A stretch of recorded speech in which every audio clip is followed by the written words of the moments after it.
Hello and welcome to another DMI Team Talk. This is Sean here from membership at the Digital Marketing Institute. And in this DMI Team Talk, we are reacting to a recent news story around Facebook's stock price and the sharp decline in that stock price. So we're attempting to take a look at maybe why that happened and what implications it has for Facebook or Meta, the parent company of Facebook, later this year. So let's kind of start with the headline itself. So on February 3rd, it was kind of after market, after stock market prices, we've seen a sharp decrease in Facebook stock price. So it aligned with a few other things which were reported by Facebook at that time. The first of which was that Facebook, for the first time ever in its 18-year history, seen a drop in daily active users. Now, there's a number of reasons of this, and we'll come to them very shortly, but this was one key thing which underpinned the drop here in the stock price. Meta reported that 1.929 billion daily active users were seen in the fourth quarter of last year. So that's the last 3 months of last year. And that was actually a very slight fall from 1.930 in the previous quarter, which would have been Q3 of 2021. But again, this was a news story in and of itself because it has never happened. Facebook has grown its daily active users basically week on week, but certainly quarter on quarter for the last 18 years. So while the revenue beat the expectations in Q4, a marked rise in spending meant profits declined by 1%. And that is a marked rise in spending by Facebook. So again, what we're seeing is actually their revenue, most of which comes from ads and particularly personalized ads, actually increased and basically met expectations, but there is more spending from the actual company Meta itself. So there was a decrease in kind of net profits there. But we'll also look at that in just a moment. But here is the graph here, so you can kind of see the scale of the drop. It was a price drop of 23%.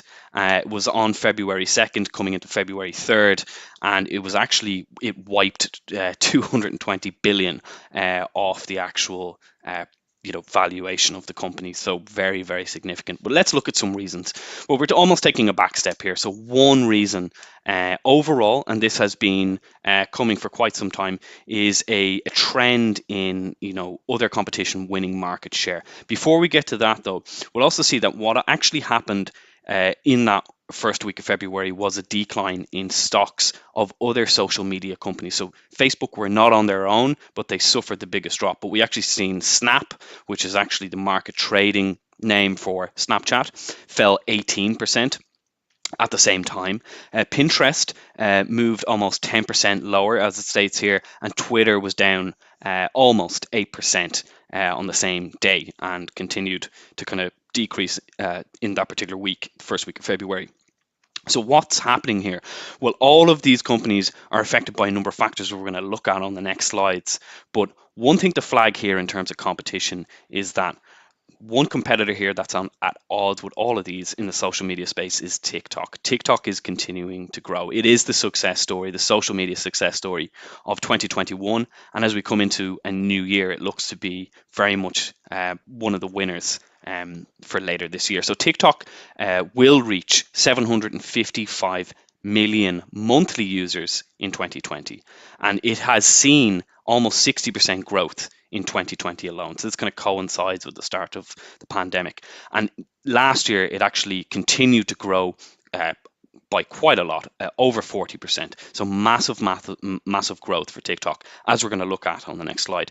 But TikTok had 1.2 billion monthly active users in the last quarter of last year, and that's actually expected to rise significantly to 1.5 by the end of this year. So we're projecting growth for TikTok. Many sources are, and it's now the third biggest social media platform in the world, or with global usage, and that has kind of crept up on us over the last couple of years. So it has surpassed the likes of Snapchat or Pinterest or LinkedIn, all of these platforms, and it is in third place only to Facebook and Instagram.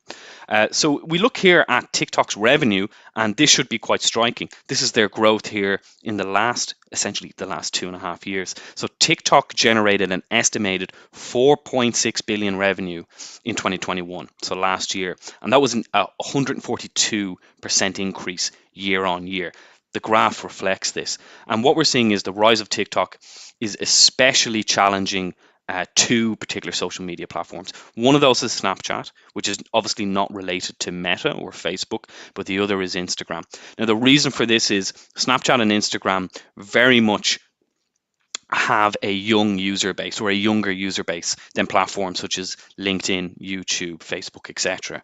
So what we're seeing is actually TikTok is competing directly for the time or the attention of that younger audience, and that is having an effect on the ability for platforms like Instagram, or in turn the parent company Meta, to generate revenue overall. So one factor overall is competition. Another big factor is something we actually covered in a DMI team talk previously, which is Apple's update to privacy policies. This aligned with the release of iOS 14.5. So last year, and I believe our team talk was kind of a couple of months after this, last year in April, specifically April 26th, Apple made an update, and any product or app or any platform that wanted to have a place in the iStore needed to be compliant with new privacy and tracking policies. So this affected iPhone, iPad, Apple TV, essentially their entire operating system. And what the update was that users of Apple products or Apple's operating system could opt out of third-party tracking. Now, we don't have enough time today to delve into exactly what third-party tracking is, but essentially it's the ability for a company or an app or a website to track your activity, not just on their website, but when you leave that website. Now, Facebook's model has very much been built around this, their ability to see what you're doing on other websites, what kind of products or services you're viewing, and then serve you back ads about these things. So the update prevents Facebook from collecting data it can share with advertisers to send out personalized ads if users opt out. It strikes directly at the heart of their revenue model for Instagram and Facebook. The latest data indicates that the monthly opt-in rate is now 24%. So to explain that, overall globally, what we're seeing is Apple users who have been given the choice to opt in or opt out of tracking, the vast majority of them have opted out. In fact, when we looked at this the last time, we've seen that the reaction was 96% of people opted out. That's actually decreased. Some people have decided to opt back in and allow themselves to be tracked so that they can see personalized ads across platforms like Instagram and Facebook. So overall, we see globally about 24% of Apple iOS users are opted in, and in the US it's actually still a bit lower. It's 18%. This obviously strikes directly at the revenue model for Facebook, and this is another reason underpinning that kind of crash, if you like, in the stock price. And what we're seeing here, the last point on this slide, is iOS privacy settings are estimated to cost Facebook a further 10 billion in revenue this year. So another factor which adds on to all of this is overall kind of macro factors in the environment on a global scale. Now, it was something that was alluded to in the not press conference, but the meeting or the announcement from Facebook in relation to the stock price. So we here are not suggesting that there's any kind of global recession. Things actually look quite good in terms of trading, and particularly in the digital marketing industry.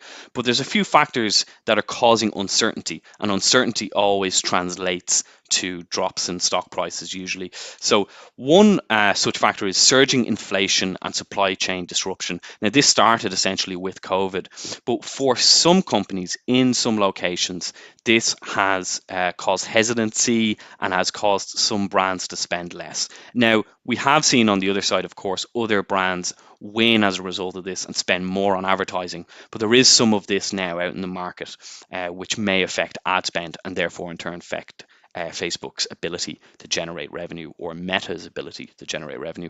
Supply issues affected a lot of trade, particularly last year and the year before, and it caused a halt on new products and models. So again, it kind of reduced the amount of advertising for some companies. Consumers themselves, if we look at the macro environment, are being hit hard by inflationary pressure, and this is at a global scale. And the cost of living has risen, particularly in Western countries or a lot of the key markets for Facebook and Meta.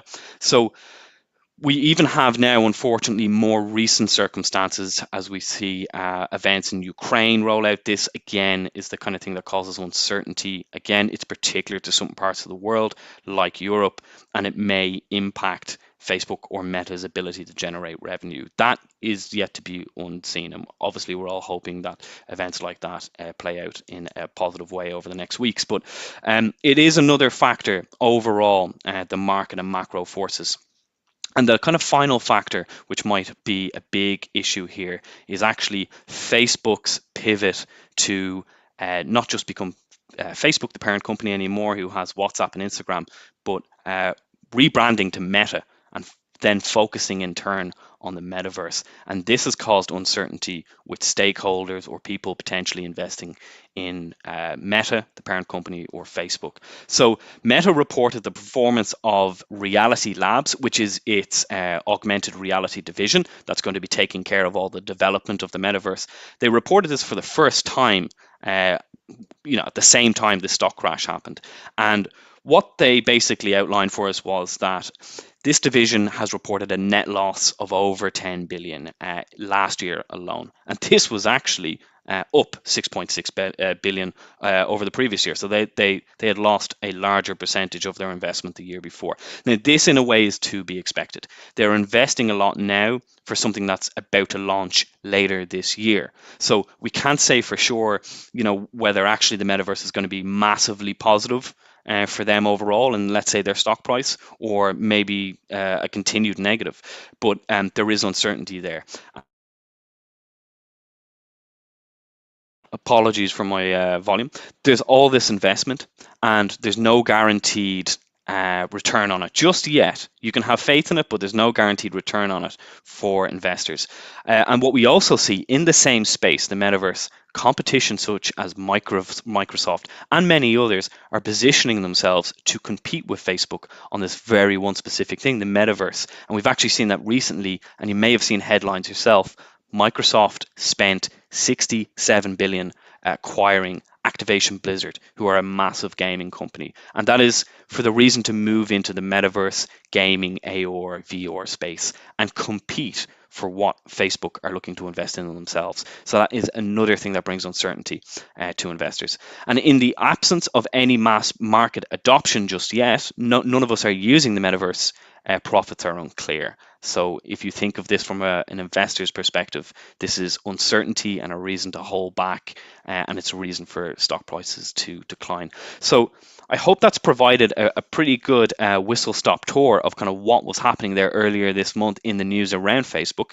But we'll finish with a quote from Zuckerberg himself.